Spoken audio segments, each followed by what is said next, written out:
সুখবর সুখবর সুখবর সবার অবগতিতে জানানো যাইতেছে যে 2008 সাল থেকে 2020 সাল পর্যন্ত বাংলাদেশে গণধর্ষণ বেড়ে চলেছে। দর্শনকারীরা দর্শন করে স্বাধীনভাবে চলাচল করছে, এর মধ্যে বেশিরভাগই ছাত্রলীগের পোলাপান। এর পরিপ্রেক্ষিতে সাধারণ জনগণ বিক্ষোভ মিছিল আন্দোলন ও প্রধানমন্ত্রীর কাছে নোটিশ পাঠালে প্রধানমন্ত্রী এগুলো আমলে নেয়নি। এ কারণে সাধারণ জনগণ সিদ্ধান্ত নিয়েছে যে দর্শন করিবে তার নুনু কেটে এলাকার ইউনিয়ন পরিষদে জমা দিতে হইবে। মনে রাখিবেন, আপনি যদি দর্শনকারী নুনু কেটে এলাকার ইউনিয়ন পরিষদে জমা না দিয়ে আনাচে কানাচে চিপা চাপা পকেটে রাখিয়া দেন, তাহলে আপনার জন্য দীর্ঘস্থায়ী শাস্তি ও নগদ 5,000 টাকা জরিমানা করা হইবে।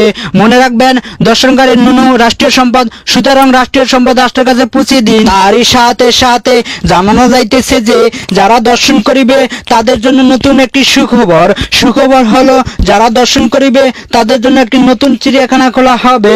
চিড়িয়াখানার নাম হবে ছাত্রলীগ নুনুকাটা চিড়িয়াখানা ভবন। এই চিড়িয়াখানায় যে দর্শক নামের নরপশুরা বসবাস করিবে তাদের জন্য খানা দানা সবকিছু ফ্রিতে চলিবে। তারই সাথে সাথে জানা যাইতেছে যে এই চিড়িয়াখানায় সাধারণ জনগণ বিনোদনের জন্য প্রবেশ করিতে পারিবে। এই টিকিট ও কর্তৃপক্ষ বহন করিবে। যেহেতু কর্তৃপক্ষ আপনার টিকিট বহন করিবে, তার জন্য আপনার একটি দায়িত্ব পালন করিতে হইবে। সেটা হলো, প্রথম গেট দিয়ে প্রবেশ করার সাথে সাথে দর্শক নামে যে নরপশুরা বসবাস করিবে তাদের বিচির উপরে 2টা করে হাতুড়া দিয়ে বাড়ি দিতে হইবে। তারপরে বের হওয়ার পরে ঠিক একই কাজ আপনাকে করিতে হবে। সেটা হলো আরো 5টা বাড়ি দিয়ে তারপরে তার পাছা বেচা লাত্তি দিয়ে বের হতে হইবে। এগুলা দায়িত্ব আপনার অবশ্যই পালন করিতে হবে।